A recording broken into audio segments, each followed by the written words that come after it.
Yes, guys, welcome to the Ratcave and welcome to my boy Sami, Pioneer Sami in the house. Good to be here, as always, Ratzi. It's been a long time, man. It has.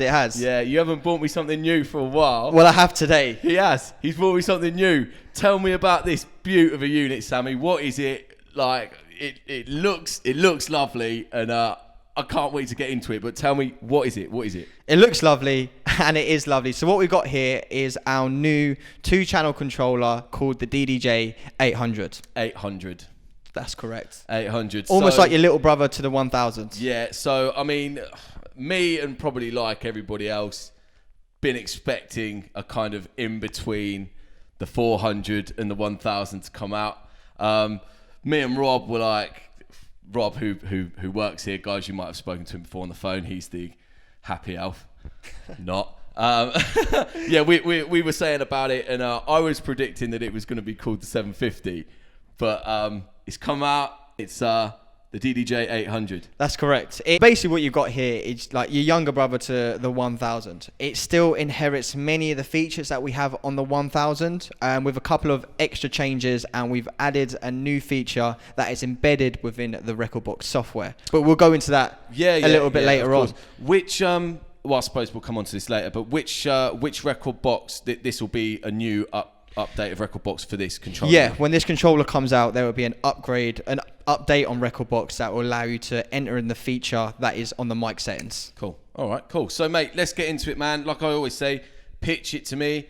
Tell me, tell me all of its features, and then I'll ask you some sort of little questions. Yeah, that's cool. So we're going to go straight in. What we're going to do, we're going to firstly concentrate on the mixing section. Okay. So at the top, going down, we have your load and your rotary selector that has come straight from our Nexus 2 CDJs, and the same one that you would find on the DDJ 1000. Just below that, we have our switchboard, where you can now toggle between your deck 1 and 2, 3 and 4, and phono and line. Okay, so these, it's a switch now, whereas like compared to the 1000, say, when you want to go between you normally have a layer depth button around here. That's right. But we've now made it into a switchboard. But for me, that works a lot better. That's more like, on like on a DJM mixer. You've got your switchboard up the top, your switch channel to go from line to phono or whatever. So yeah, that it's very similar. So for me, it kind of makes sense, and especially when I'm mixing and I want to see what channels I'm on, I only just have to look to the top of my trim and I can see which deck I'm on, which I find kind of really handy. For sure. Moving down from that, we have got your back and your view, and as you know with Pioneer, when you hold shift and there's a little white box underneath the button, that means you can enter into a secondary option. Yep. And here we have your playlist palette and then your related tracks. For anyone who don't know what related tracks is, it's basically something to assist you with your mixing. So if you were stuck in the mix, you must use it, Ratzi. I've got to say, related tracks for me stands Rekordbox out from the other DJ softwares. I think it is. I use it all the time. It's a great feature. It is amazing, because what I find with it is you obviously it analyzes your whole collection. Yeah. And it tells you what track is in a similar BPM or a similar key. So you know that all of your mixes are going to sound really, really nice, and you can make, like, I end up doing you can half an hour long blends of like the same sort of 2 tunes. Yeah, mate. Like, yeah. And another great thing about that is within that setting in Rekordbox, you can actually go in there and start to change your parameters. So you can have plus 5% of your BPM, below 5%. Yeah. You can really go in and start to target where you want to take your mixes. What I love about it as well, though, is that it, depending obviously whether or not you've analysed the songs and you've got them in your Rekordbox collection, I find that it digs out all of these old tunes which I haven't played for ages. That's the beauty of it. Yeah. It's almost supposed to work like, if you've prepared your music correctly, it's like you've got a second head saying to you, mate, you need to play this tune. Yeah, you've not played it in ages. Yeah. And it will find that for you. And also, alongside that, we also have our traffic light system on Rekordbox, which you will see here is highlighted in green, and that's another way of being able to mix in key without using the controller, just using the visuals on Rekordbox. So the traffic light function is when it's in green, that's telling you that like this tune would work well with the tune that you're mixing. Yeah, so at the minute at the top here, I've selected master. If I take that off, they'll be deselected, and you can go in there and change what you want the traffic light system to work to. You deck 1, 2, 3 or 4. Yeah. But I always do it to master because I'm always looking to mix the next tune from a master deck going on to the next one. But it's another great feature, and these are all things Rekordbox have done to assist you with your mixing and to basically just help you be a little bit more creative in your tune selection. I love that. But also in your Rekordbox here, I've noticed that you've got this, you've got your key still in classic form, but you can actually change that to alphanumeric. Yeah. If you don't know already, I'm going to show you on Rekordbox how to do that. So as Ratzi said, the keys are displayed like this at the moment. If I go into my settings and I scroll down, you will get to this bit which is key displayed format. Watch the keys on the side here. When I press alphanumeric, they then change, which if you're like a Serato user or you like to look at the Camelot wheel, this is something that's going to appeal to you and you're probably going to understand it a little bit better. Well, I find it easier for someone that, I mean, I can't read music. So I find this, you look shocked at that then. Did that shock you, mate? I mean, I know that I'm good looking and funny, but you know, I have to have one floor, mate. I'll give you that. I'll give you that. But yeah, I much prefer it in, you know, because you know that, say, you know, like now, 9A, you know, you can then go to 8A or up to 10A or 9B. Everyone has their own preference, which find is it a lot easier. A great update on Rekordbox that allows you to do that. It just fits both parties of how people like to look at their keys. Just to mention also, guys, on the deck here, on jog display, you will see that it's also changed to alphanumeric. So they are talking to each other in terms of key on the unit as well. Yeah. Okay. Which is another cool feature. But I'm just going to put it back to... That's my how preference. You like it. That's me, mate. That's all me. So jumping back into the controller. Yeah. We've just mentioned like about our related tracks. We've spoken quite a lot about that, but it is a key feature. We have got 3-band EQ with trim, and then your filter pots here for your sound color effects. On the left-hand side, we have your mix into Q to master and your level, which is the same place you're going to find it on a lot of our ranges now. 400, the DDJ-1000, and then obviously our club standard setup. Yeah. Above that, we have 2 mics. And for both of the mics, we have 2-band EQ. While we're on the mics, I feel like I should jump in and highlight our new feature in Rekordbox, which is called a feedback reducer. Something that a lot of people have been asking for. A lot of the mobile DJs, it's definitely something that they've highlighted in the past, and it's great that we now have it on the DDJ-800. And for people who don't know what that is, essentially when we're standing with a mic in a crowd or we're next to a big speaker and someone leans over, you'll get this howling whistle sound that kind of comes through, pierces through your ears. On Rekordbox here, we have light and heavy feedback reducer depending on the environment you're in, but you just basically select it, and when it is like that, it's off, and when you select it, it will turn blue, which means that it's now on.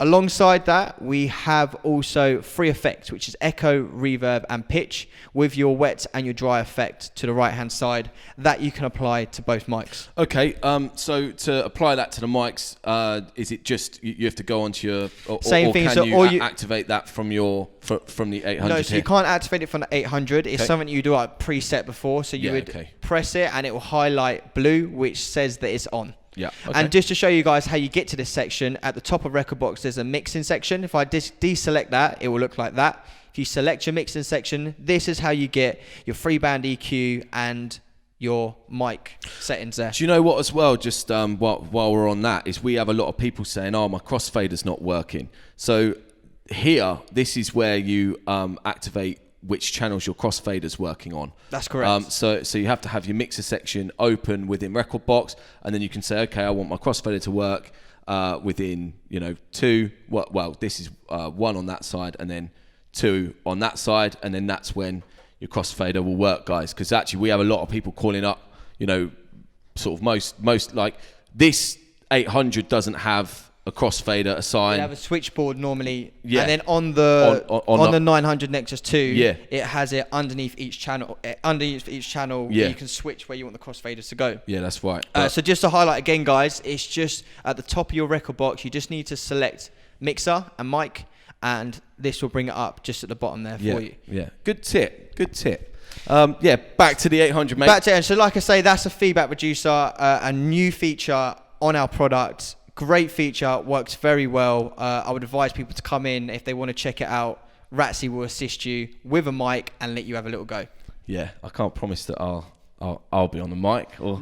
But yeah. So feedback reduction. That's what that is. And then also there's another volume pot on the back for like a little bit of headroom, a little bit of extra gain and stuff like that. You can just tweak that at the back of your unit. And just to highlight, guys, we have a 1/4-inch jack for your input, and then also a combi jack for your mic. So yeah, combi jack, for those that don't know, it means that you can use an XLR, or you can actually plug the jack into the middle of the XLR. That's correct. Yeah. That's correct. Just, simple stuff, mate. Simple stuff. Yeah. Good for people to know. Yeah, that's Moving on to the middle section of the mixer, we have our sample level. We have that on our DDJ-1000 and was a great feature. People loved it. 'Cause it just means when you're messing around with your samples, a lot of feedback we got was it's great to have a volume to bring it in. On our previous models, there isn't a volume adjust for your sampler, which means it kind of comes out at one volume, or you'd have to change it on the laptop itself. Sure. Now you've got the knob just in the middle, and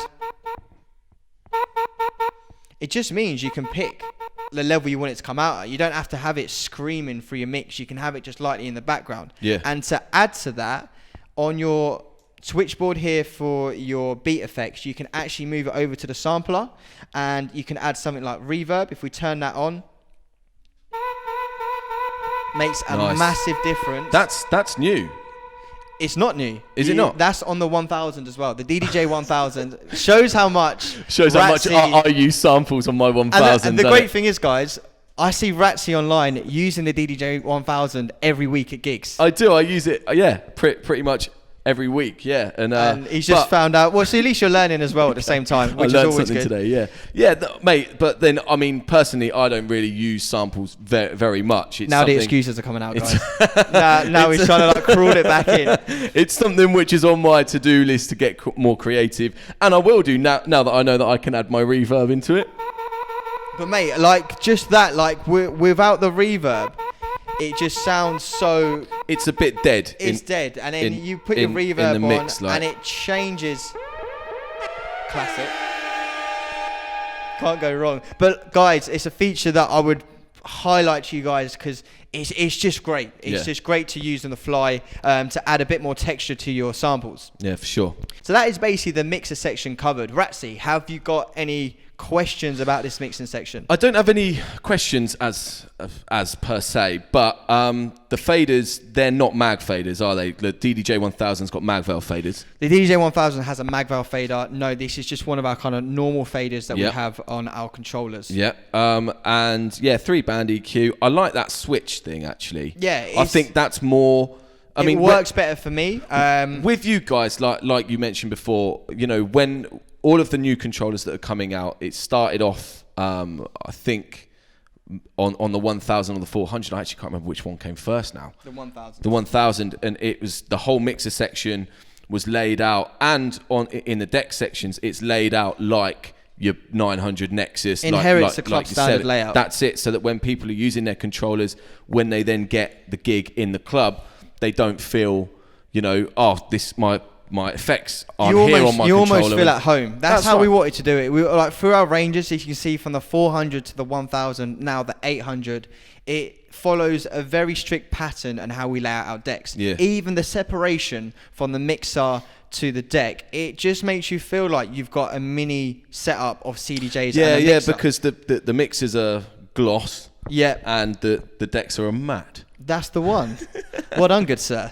So Ratzi just explained to you the texture and stuff of the actual plate of the controller. One thing I do want to add before we move on from the mixer is this is standalone and it is DVS ready. But I need to highlight one thing. With the 1000, you're able to use your beat effects and your sound color effects on the standalone mode. Yeah. With this one, you can only use your 3-band EQ with your trim at the top and your mic and aux standalone. So right, okay, so if I plugged in my turntables into this, I can use it because I can flick over to the phono Or CDJs, CDJs flick over to the line. But I can't use the effects on an external input, but I can use the EQs. You can use your EQs and your... What about the color effects? Not with your color effects either. Okay. So basically the best way to describe it, guys, is your sound color effects and your beat effects are software based. Okay. Yeah. Right. That's the best way to cover it. But for what it is, like to have that still to use as a mixer, it's still great as like a kind of, if you don't have your laptop and you have some CDJs, it's still a great opportunity to use your free band EQ with your faders. How many effects does this have on it? This has the same amount of effects as the 1000? This has 14 beat effects. Yep. Same effects as the 1000, and we still have your Mobius saw and Mobius triangle, which let me highlight to you, doesn't need any sound routed through to use. Catchphrase. You're right. And just to also mention, guys, we still have your master at the top and your booth level. So this is a controller that you can take into a club environment and use at a professional level. Yeah. So that was the mixer section. What we're going to do now is jump to the back of the unit and look at our inputs, outputs, and connections. Cool. So this is where you plug your power into. Next to that, we have your on and off switch. And to the left of that is where we have our booth. For our booth, we have 1/4-inch jack. And then for the master, we have RCA and XLR. Just to the left of that, we have your RCA inputs for your phono and line. Moving on, we have your mic, which we explained earlier, has the combi jack and the 1/4-inch jack. And then we have your aux input, which is located on the mixer just here with your trim. And lastly, we have the USB that will be connecting to your laptop. Okay, so only one USB on this one, whereas the DDJ-1000 has two. DDJ-1000 has two, and this has one. But just to mention, guys, we're doing a lot of comparisons with the DDJ-1000. But when you're looking at a price point for this, there is only one USB on here, but it reflects within the price that this unit is at. Of course, and like you said, this is the DDJ-1000's younger brother. It is. Or sister, or gender-neutral controller. So basically when it comes to the kind of stripped back features from the 1000, you've always got to look at the price point, and this is a very affordable controller that is great for any kind of setup that you're doing, whether that be in a club or a mobile DJ. But I think as well with this, it's you could argue that with the 400, it's an amazing entry-level controller. I mean, we've sold record numbers of 400s. We can't. It's done so well. It's great. We can't get enough of them. But you could argue that you might grow out of it pretty not quickly, but there is a time where you're going to want to move on to a new stage of product. Whereas you could jump from the DDJ-400 up to the 1000, or with this you could just go straight in. I think that this could be used as an entry-level controller and as an intermediate controller as well. I think that this sits nicely, of course, in the middle of the 400 and the 1000. 100%. Being the 800. And I think one of the reasons why the 400's done so well is the price point it has. The price point it is with the features it has on it make it a very appealing product. Yeah. It's the same with this one. The price point it is at with the features it has on it, for me, is very appealing. The same as the 1000. If you want to take things to the next level, the 1000 is the head honcho of controllers. And smashes any controller out of the water for me. This has come in and it has matched it from just a level down, but it still does everything that I'd want it to do, which is one of the reasons why I love it so much. I mean, but obviously the 1000 is a 4-channel. This is a 2. Mate, I'll tell you what. I know it's really easy just to go off on one about the 1000, compare it to that, but let's try and stick to the game and talk about this 800. This is what you're here for. So we've done the mixer, we've done the connectivity on the back. Let's have a look at the deck sections. Yeah. Sick. So when it comes to the deck section, as I've highlighted before, it still follows our standard club layout of our CDJs and also our flagship controllers. So at the top we have our loop in, loop out with your exit. Yep. The quantize, which is key. Your cue calls, delete and memory. Just so people know, delete and memory is basically so you can set cue points on the unit without using the software. The memory will save it to the software, and the delete button obviously will take it away. Yeah, just to say as well then, when you said the quantize is key, it doesn't actually, Sami doesn't mean that it affects the keys within Rekordbox. Apologies. He means it's key, like... It's important. It's an important part of your set. It's an important part of my set, and I think like a lot of people that, if you are using this top section here with your loop in and loop out, basically the best way to describe it, if you've got quantize off, in the moment when you go to press your first loop in, if you hit it slightly out, it is going to be out. Yeah. And no one wants to bring in an out of time loop. No. With your quantize, if you do your gridding correctly within Rekordbox, it means everything is going to snap to the grid, which just means your mixing is going to be seamless, and from an audience point of view, it's going to be a lot more better on the ears. Yeah. I think quantize is important. The only time which I turn the quantize off, which actually this is how I mix, so I do tend to turn it off and on quite a lot throughout my set, is I drop tunes by going like that, where, you know, and if you're kind of scratching in something or other, you want that natural feel still. That's it. I don't want it to quickly jump and snap, you know, if I'm sort of trying to like drop a tune like that. But yeah, I mean, quantize for loops is super important. Key, as it were. It's key. So moving down from that, we have our slip reverse. What slip reverse is, if you press the reverse button, it will reverse the track back, but in the background the track will still be playing. So when you release that button, it is going to jump straight to where it should have been in the mix. Just below that, we have slip. Basically what I've just explained. When you put slip on, as you can see, in the on-jog display, it's turned red to indicate slip is on, and this means that you can do basically anything. You can do your loops, you can change the parameters of your loops, scratch on it, you can scratch, you can stop the deck completely, pull it back, and then when I release my loop or whatever I do, the tune will stay in time or whatever you're mixing with, and will jump to the place. Let's do it, mate. Let's do an example, shall we? Cool, man. So as you can see, this here track's playing.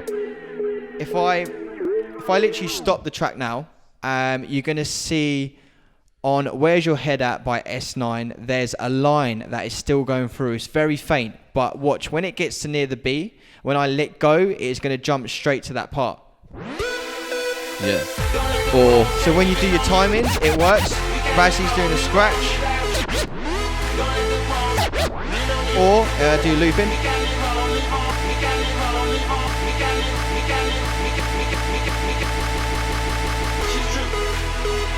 So what it's done is just carried the track going in the background, and it allows you to jump in. So where this works very well is if you do it on the right timings. So on a build up, you can do this just before a drop and get some crazy build up. And as soon as you release that exit button, it is going to be bang on in time.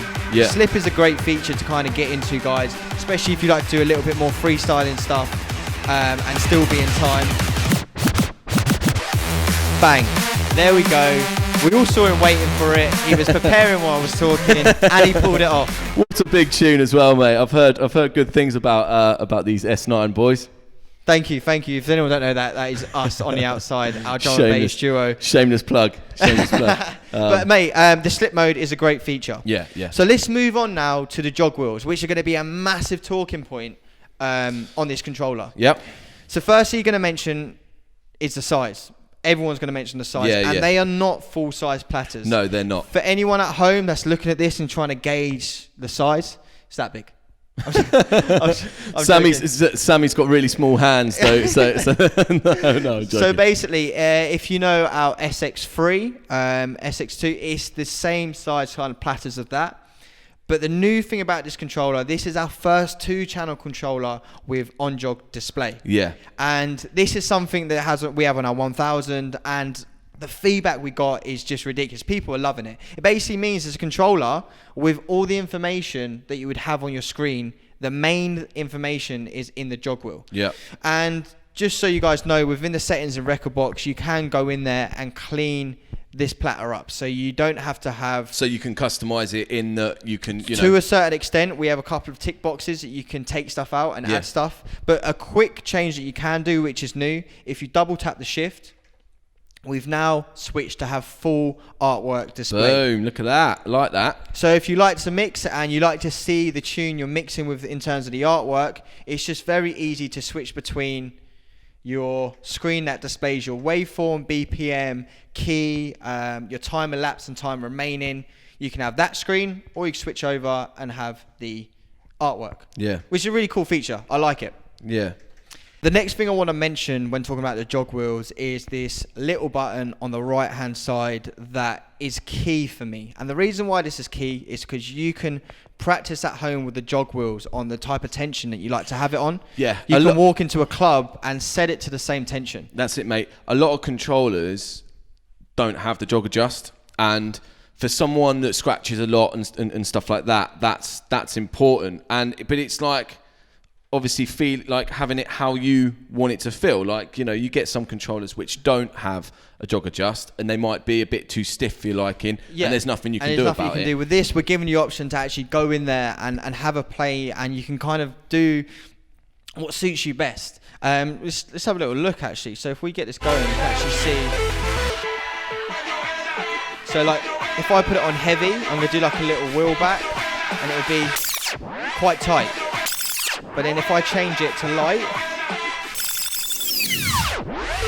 you can see the difference. It is a lot longer wheel back, and that's so much more of a comparison to our club standard and our DDJ 1000. A great feature to have. And I think people thought having the jog wheels this side, we wouldn't have the jog adjust, but it's great. We've got smaller jog wheels that work fantastically well with our jog adjust. It just makes it more professional. Yeah, I think as well, I mean, I don't know if you can sort of confirm this or not, but the in-screen displays actually look a little bit more HD compared to... So these are HD screens that are in the DDJ-800. Yeah, but they look more HD than the 1000 actually from a first look. Yeah, they look great. I mean, like, you can, in terms of quality, they're up there. And where this is shown is when you switch over to the to the artwork. Yeah. You can clearly see what the artwork is, which shows the quality of the screens. Yeah, it's good. It's good. So moving down from that, obviously we have our search function here that allows us to search through our track, and then we have our pad modes. Now, these pad modes are the same pad modes that are on our DDJ 1000. Just to say before you go into the pads, because obviously this doesn't have a needle drop search, which the RR did, if I'm not mistaken, the DDJ RR that is. Yeah. So to search for a tune, how you do that is there's two ways of doing it. So obviously you can do this by searching through. Yeah. But we have a kind of cool way with these controllers that we can do it. So imagine this platter is like your tune. So that point is a quarter away. Here's halfway, 3/4, and then at the end. So for example, I'm going to have to put the mic down. When I hold that button and I go through, it's going to take me, that's a quarter away through the track. That is halfway, 3/4, and then to the end of the track. Just a really easy way to switch through your track, like the needle drop. Yeah, so, you know, that's a good way to look at it. Or like a clock, you know. Yes, yeah, yes. 3, 6, 9, 12. Oh, 12 is at the end, 12 o'clock, Cinderella. Time to go home, mate. Just to mention as well, guys, just so I can highlight this same feature is on the DDJ 1000. So anyone watching this that has a 1000, you can do that feature on there as well. Yeah. So, all right, mate, on to the pads now. Sorry to have interrupted you there. That's okay. So, like I say, we have got 8 rubber RGB pads. So anyone who doesn't know what RGB means, that is red, green and blue. So for example, when I go over to my hot cues, as you can see in Rekordbox, I have set them to be them colors. If I go onto Rekordbox and I double click, I can go on edit pad color, and I've got the option there to pick between all these different colors. And as you can see, if I change it, it's going to change the color of the hot cue. Which, for where I use this, if people are wondering what's the point of having coloured hot cues, it's so your music management is as prepared as you can be. So for example, I will have green as vocals, I will have blue as like a get out colour. If I'm stuck in the mix and I need to get out of something, I will press the blue and it will be like my security button. Yeah. And I do that across all my tunes. Is that a feature in the new version of Rekordbox, or has that always been in Rekordbox? No, you can all like, on the DDJ-1000 as well. So I keep on comparing to it, but that's the closest one. You can do the same thing. I didn't know you could do that. You can change color, and also with your cue points as well. So as you can see on the on-jog display, we've got cue points set, and within the cue points, you can also change them to different colors as well. And all it is double clicking on the side. And then picking which colour you want to go for. Cool. But it will only work, the colour form will only work with controllers and something like our Nexus 2 setup that has the RGB function with it to be able to display the colours. But in terms of our pad modes, we've got hot cue, pad effects, beat jump, sampler, and then using our shift, we can go into our secondary options, which is keyboard mode. What keyboard mode? That allows you to go up and down in pitch, but it will always trigger from the cue point that you pick. Sorry, not cue point, the hot cue that you pick. The first hot cue. The first hot cue you pick. So as I go over to that, as you see, they're flashing. It's asking me to pick one. I pick that one, and then...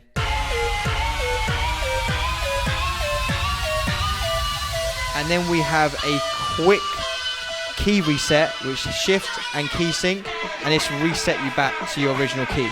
Also, just to mention, when I'm going through the different keys, on my on-jog display, it will also display what key I'm going into. But also, with the key reset, you know that it's always it's always this white one is the original key, right? That's correct. The white one will always be the original key. Another thing to highlight is we have a page function here. So we are displaying 8 pads at the minute. If I go to the next one, that's another 8, which means you've got 16 to play with. And this will then widen the parameters of your keys. And the same if I go the other way, I can go up higher in key. God, that's horrible. Apologies. But just a really cool function. So we've got keyboard, we've got pad effects too. So you've got essentially 16 pads with your page select, and then another 16 pads when you go into your secondary option. Yeah, and the pad effects are within Rekordbox. They're rooted within Rekordbox, and you can customize them as well. So even though we have our 8 different pad modes there, they are not stuck to this controller, and that is the beauty of our ecosystem, which is Rekordbox. So if we go to the top of the unit, we have pads. This is our pad editor, and as you can see, this corresponds with the pads we have here and the functions. So the top line is hot cue, pad effects, beat jump, and sampler, and these are our secondary options. And all you have to do is click on there, and they've got all the different ones that you can change between, and you can also create your own functions, really. And where I use this is with the lighting mode, I change my pads to work with my RB DMX1 box, and I set these pads to different colors, and then I do the strobing at the bottom. Yeah. And you use that by using your user banks here, and you get up to 8 to go through. But the pad editor is very key, and just to mention again, at the top of Rekordbox is where you find that. Yeah.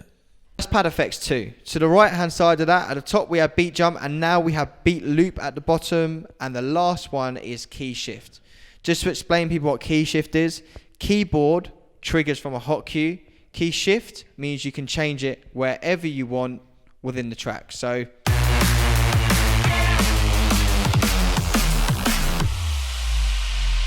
I just went through a few different keys there, managed to get it in on time because we just got lucky when we pressed play. Nice. But essentially, it never triggers back to a hot cue. It just allows you to change it wherever you want in the mix. And again, you've got that second page to widen your parameters of your keys, and the white is your reset back to normal. Yeah. Nice. And last but not least, well, just above that, we have our beat sync with master, our key sync and key reset. What key sync will do, whatever's playing on the master deck, it will sync the keys. Yep. And then we have your tempo ranges, your master tempo, which is classic on all of our equipment. And lastly, our tempo adjust here. So just to say, the tempo range as well, that's an extra button compared to the 1000, because to do the tempo range on the 1000, do it in you a shift. secondary option. Yeah, so that's cool. That's extra. One up for the 800 compared to the 1000. You get an extra button for your tempo range, which is fantastic. Yeah. And then, like I say, your master tempo, which is classic, and then your tempo adjust here, which is the same size as the DDJ-1000. And if I'm not mistaken, I'm pretty sure that's the same size of our CDJs as well. Yeah. Good size, man. Good size. Which is always key, to have a nice size tempo adjust on there, so you can really kind of go into your parameters of your BPM. Yeah. Before we forget, at the front, your headphone inputs. We have 1/4-inch jack and a mini jack mini. For those of you who don't know, your mini headphones are like your iPhone headphones that you get. So the old nightmare, you lose your headphone adapter from the end of your headphones, and you can still listen to it. You can plug into the mini. That's good that it's got the dual input with that.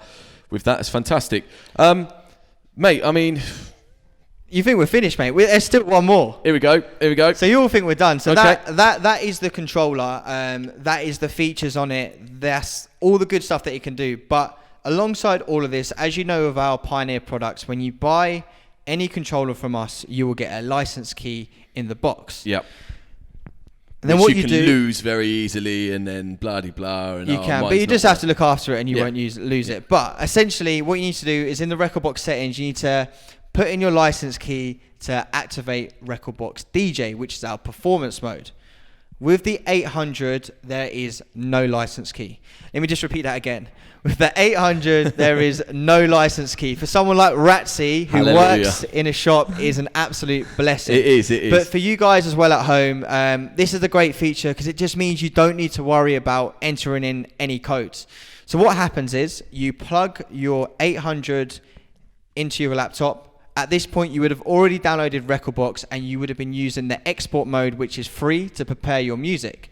Once you plug it in, this will switch straight over to the performance mode. So it recognizes it's an 800 got it plugged in and it will switch straight over. The reason why this is great is because if you go and DJ out and for some reason something happens to your laptop, but your mate's got a laptop with near enough the same music that you have, and he's like, you can use it. In the past, that laptop would need to have the license key to work with this unit. Now, I could just plug my 800 into Ratzi's laptop and I'm away. It will switch straight over to performance mode. Even if I didn't have Rekordbox DJ. Even if you didn't have Rekordbox. So if Ratzi only had export mode and he didn't have the performance mode, plug it in and it will switch straight over to performance, which is a great feature. Yeah. I just want to mention one more thing. It just makes things so much easier. That does. A lot of you might be thinking, how do I still want to use the performance mode without the DDJ-800.